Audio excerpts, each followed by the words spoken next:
बात हो गई।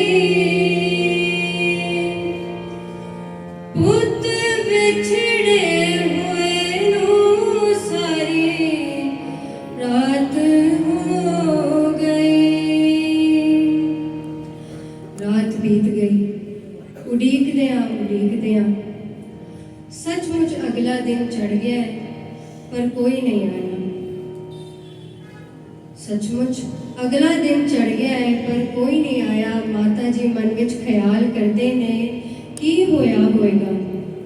वो जो सवाल साहिबजादे कल दे कर रहे ने, दादी माता जी अपने अंदाजे ला रहे हैं।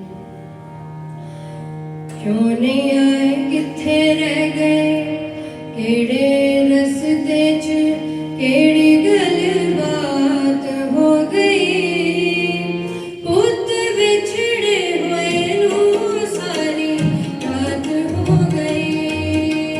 पुत बिछड़े हुए नू सारी रात हो गई।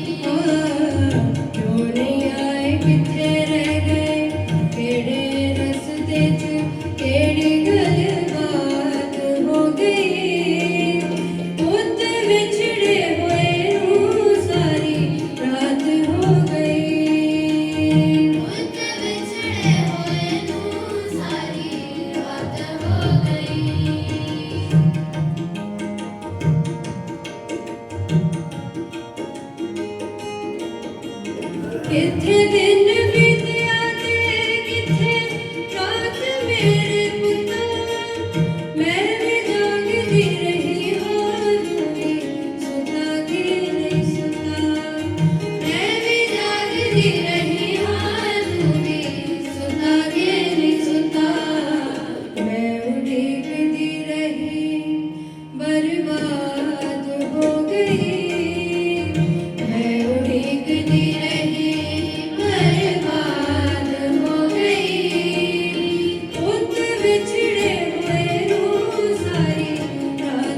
ਵਿਛੜੇ